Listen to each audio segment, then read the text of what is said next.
चलिए देखिए भाई, पिछले क्लास में हम लोग पढ़े थे कहाँ तक? Page number 30। आज देखिए पेज नंबर 38 से।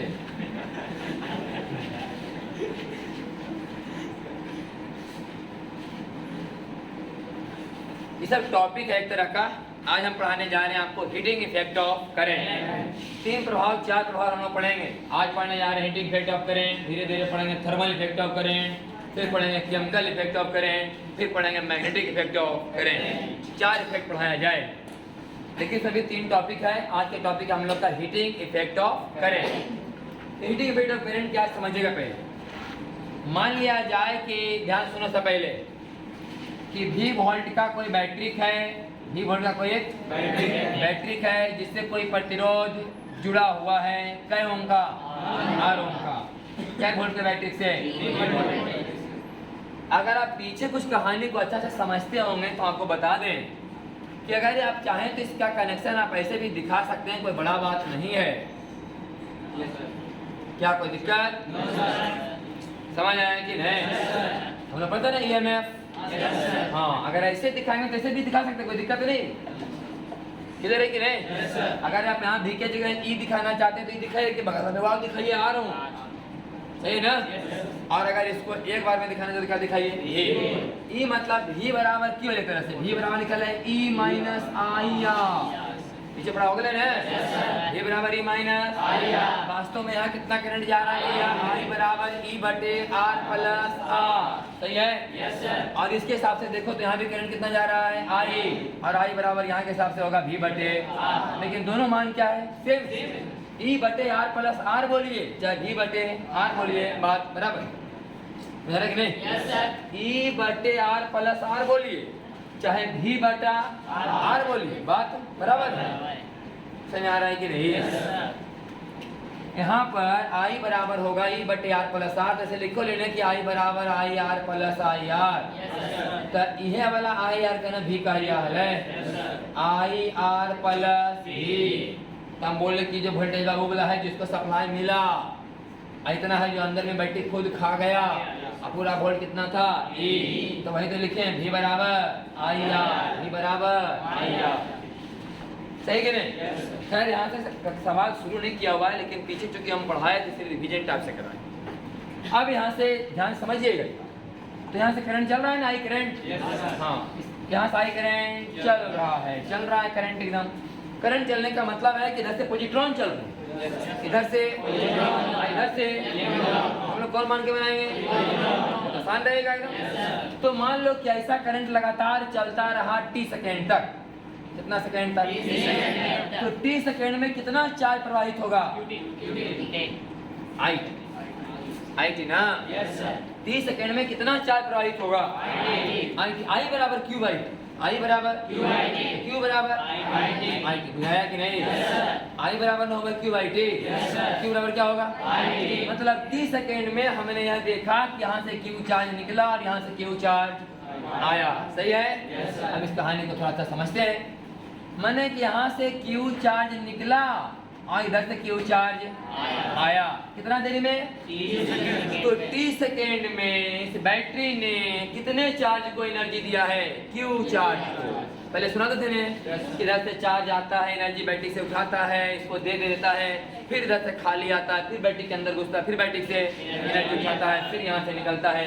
ये प्रक्रिया बार बार होते रहती है। ऐसा नहीं कि एक क्यू आया और एक क्यू गया, फिर दूसरा क्यू आएगा, ऐसा नहीं। ये काम लगातार होते रहता है। करंट वाला लगातार चलते रहा है ना? हाँ। तो T सेकेंड में कुल कितना चार्ज गया होगा? क्यू क्या मतलब थोक भाव से है? नहीं, T सेकेंड में जितना भी चार्ज गुजरा होगा कुल मिलाकर कितना हुआ?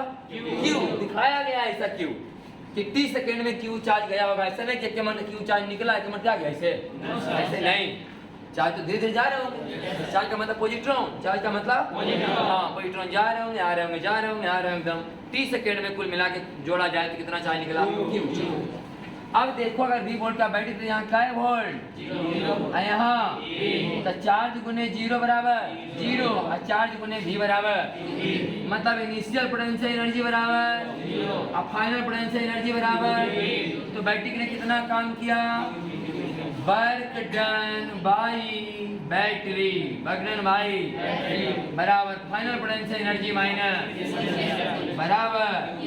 हाँ तो पूछे कि इस कहानी में बैटरी ने कितना काम किया, बोले क्यों भी, तो मैंने बैटरी ने इतना एनर्जी दिया, बैटरी काम किया तो एनर्जी लॉस किया ना।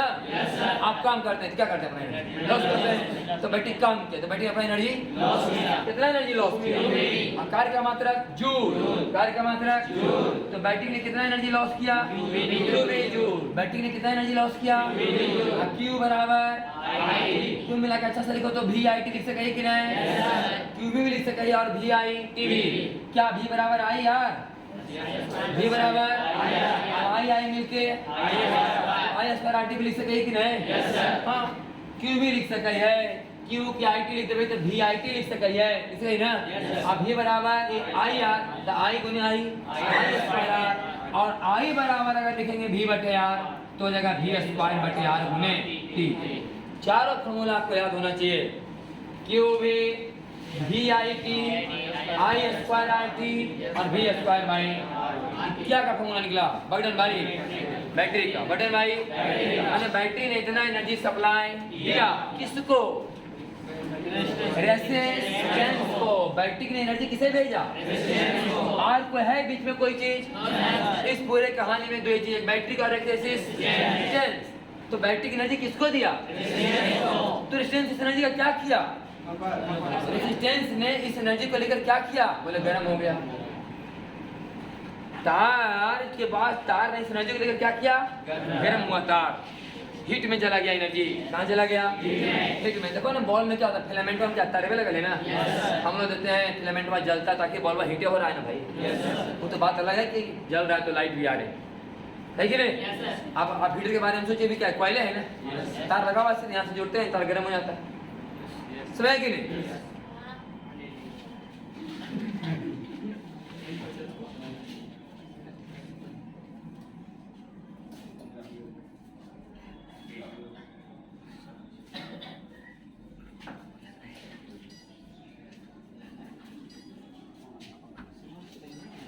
सुनो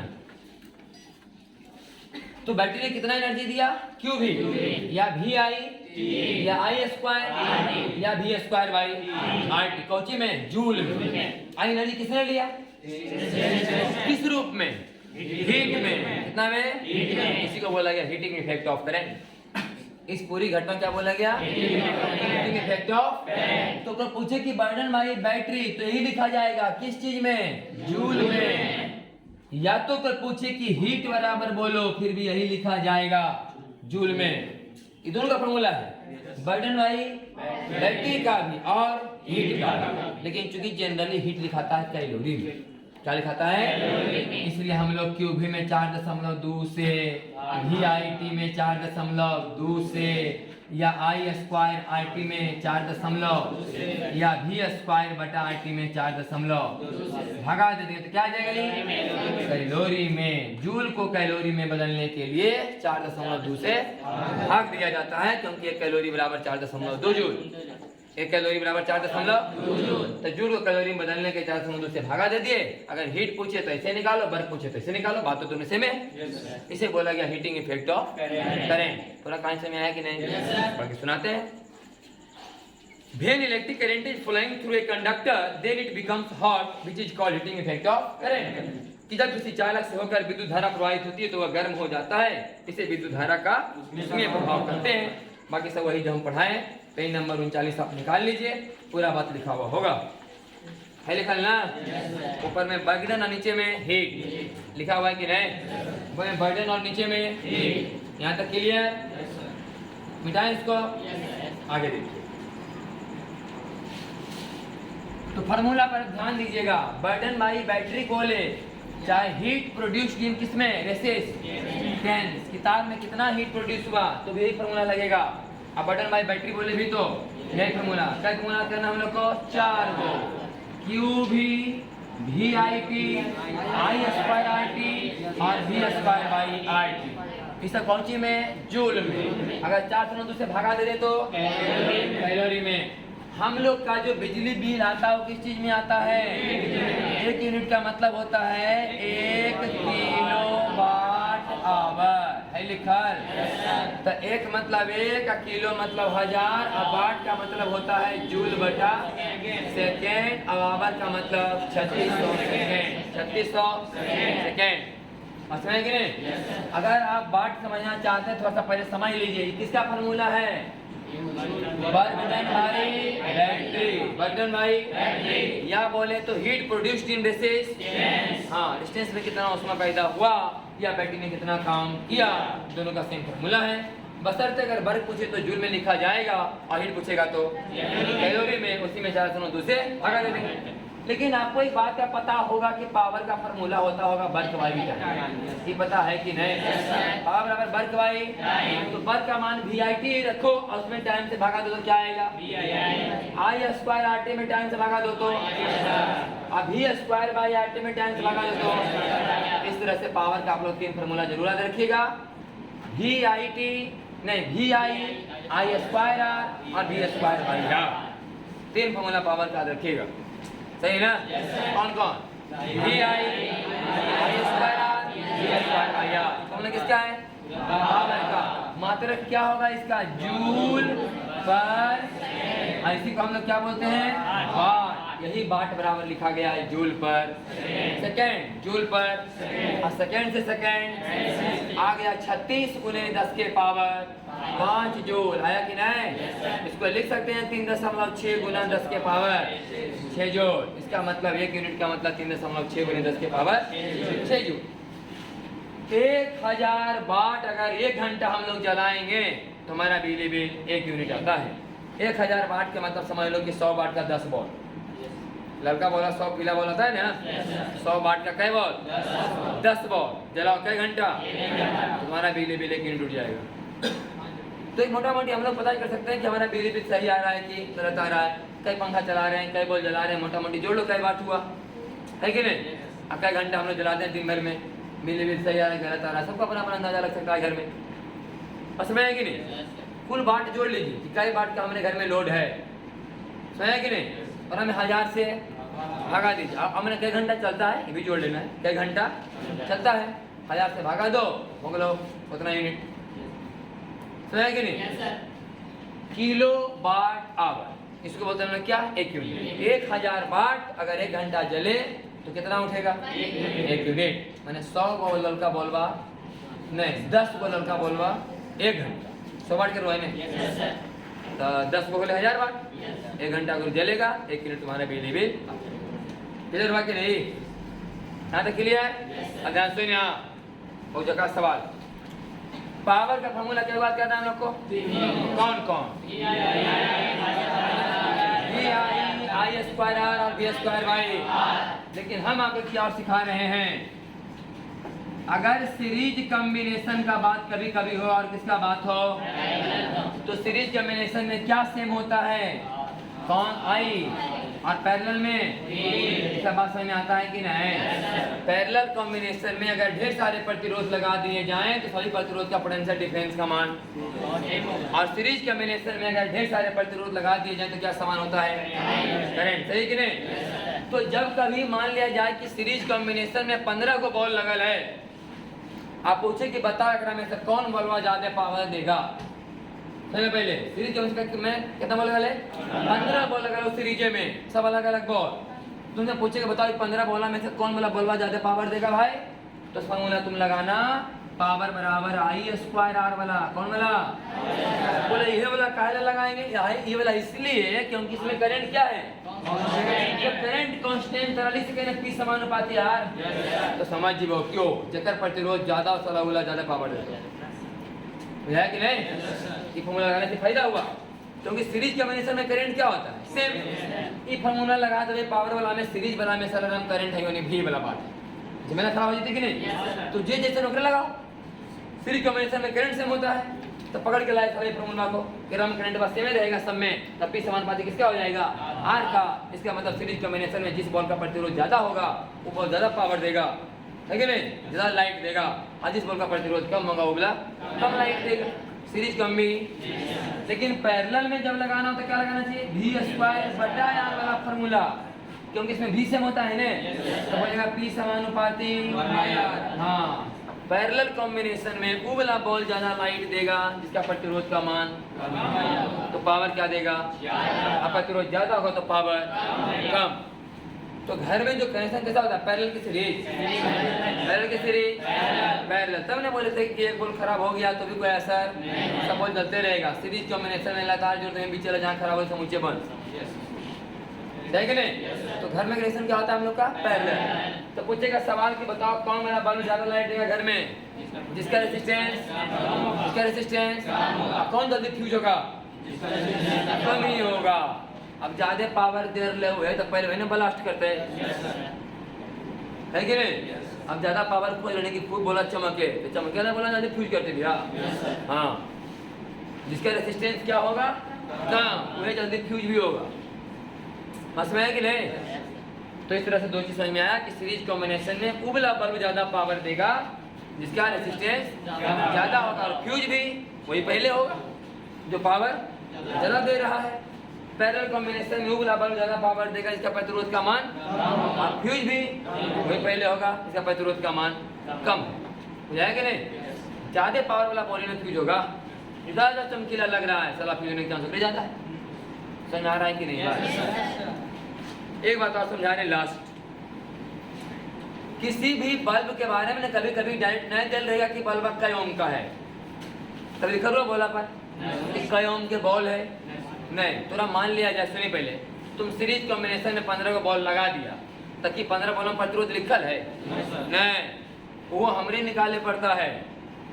वो कैसे निकालेंगे, तो बॉल पर दो चीज लिखा होता है हमेशा, पावर और वाट, मैंने भी और पी। हर हमेशा किसी बॉल पर दो चीज जरूर लिखा रहेगा, 100 वाट 220 वोल्ट लिखा है ना। तो का बोला लिखा रहे तो 100 वाट 220। हाँ, मैंने क्यों रहा 220 वोल्ट देवो भैया, तब वो 100 वाट के लाइट दे तो यानी कि तो 110 वोल्ट 100 वाट नहीं, 220 वोल्ट उसको पक्का मिलेगा तब वो 100 वाट का लाइट देगा। अब वोल्टेज डिम तो लाइट भी डिम, तब 100 वाट वो नहीं देगा। बस मैंने कि नहीं। तो हर एक बॉल पर दो चीज जरूर लिखा होता है, कोई भी डिवाइस पर। बॉल पर का है हीटर पर लाओ, निकल रहेगा इतना वाट का हीटर इतना वोल्ट पर काम करेगा, पंखा लाए निकल रहेगा इतना वाट इतना वोल्ट। हर एक इलेक्ट्रॉनिक की मतलब इलेक्ट्रिक डिवाइस पर दो बात लिखा होता है, वोल्टेज और वाट पावर। तो यहाँ से निकाल लेना रेसिस्टेंस, कौन फार्मूला से कि पावर बराबर V² बटे R, तो R बराबर V² बटे P। बुझाया।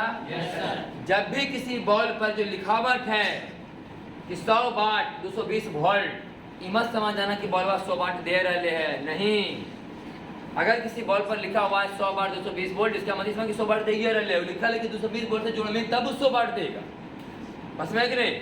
अब कोई सवाल में लिखा लाओ कि एक बल्ब जिस पर रीडिंग लिखा गया है 220 वोल्ट 100 वाट, उसको जोड़ा गया है 200 वोल्ट से। क्या वोल्ट से? 200 वोल्ट से। बताओ कितना पावर देगा, ताकि 100 वाट लिखते नहीं समझ पहले कहानी। अब एगो बॉल पर लिखल है 220 वोल्ट 100 वाट, लिखल है, पेंट कैल है, लिखल है, मार्किंग कैल है, मार्केट से खरीदा लिए बोला पर लिखल है 100 वाट 220 वोल्ट। और कहे कि बॉलबा को जोड़िए 200 वोल्ट से, तो कितना पावर देगा?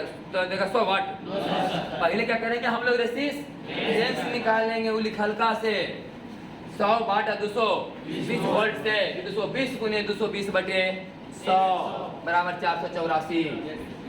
बुझाया। ओ मैंने बल्ब पर जो लिखावट है उसका कोई काम नहीं है, मगर काम है सिर्फ क्या निकालने में, रेसिस्टेंस। अगर किसी हीटर के बारे में लिखल है 1000 वाट 220 वोल्ट, अगर मतलब 1000 वाट खार ले नहीं लिखल है, वो लिखा है 220 वोल्ट जोड़ में तो 1000 वाट देता हो। बस समझ कि नहीं। उससे क्या निकाला तुम, रेसिस्टेंस।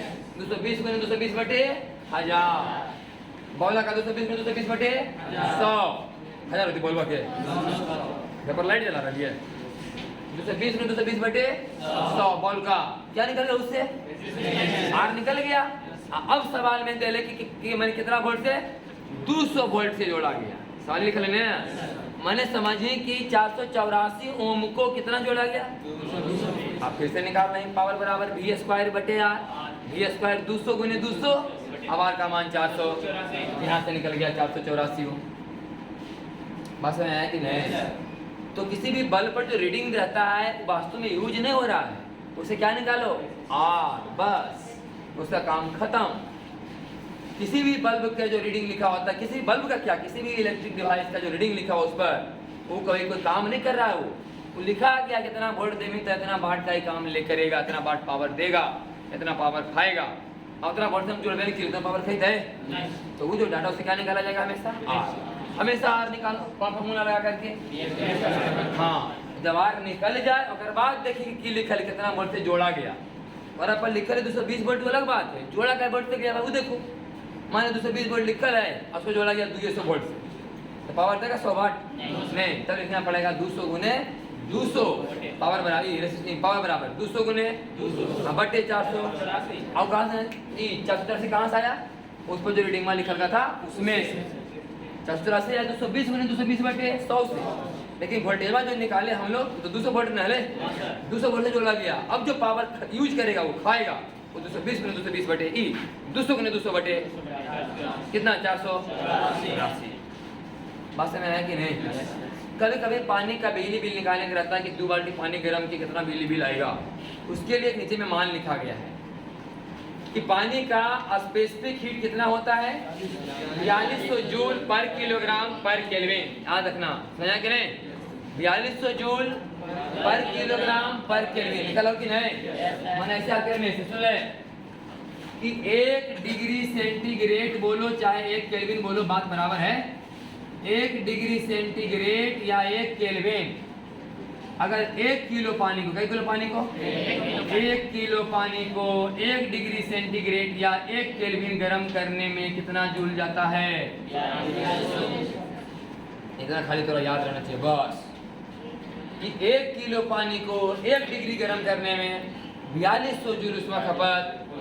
याद करना, डाटा लिखल है, इसे बोलते हैं पानी का स्पेसिफिक हीट कैपेसिटी, लिखल है ना।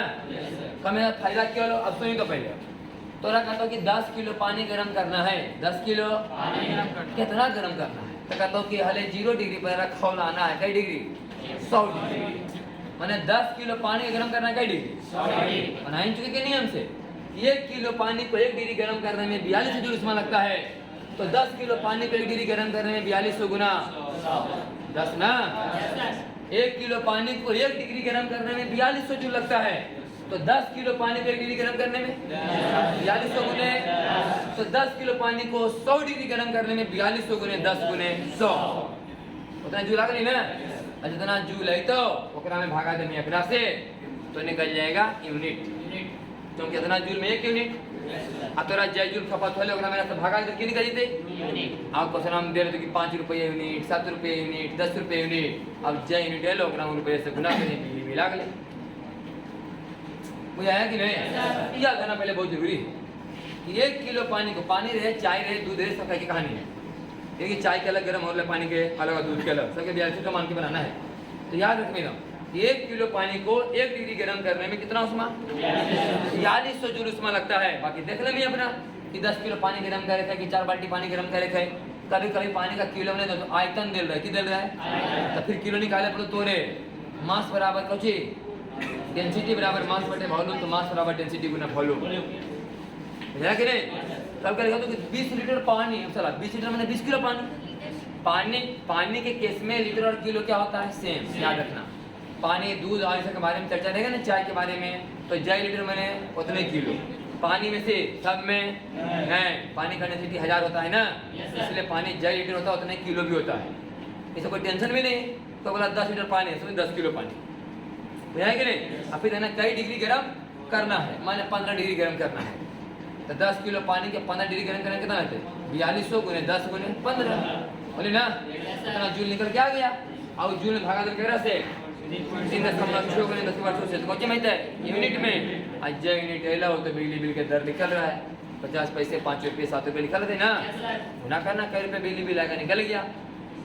तो 6 महीना का बिजली बिल बताओ, मैंने समझ रहे नहीं 6 महीना कितना ही दीजिए, एक दिन कितना ही लेता हूँ, 6 महीना में कई दिन होगा उतना मैं गुना करो, जाए कि नहीं, इसे निकाल सकते हैं। क्लियर। इस टॉपिक का नाम था heating effect of current. Clear. चल बंद।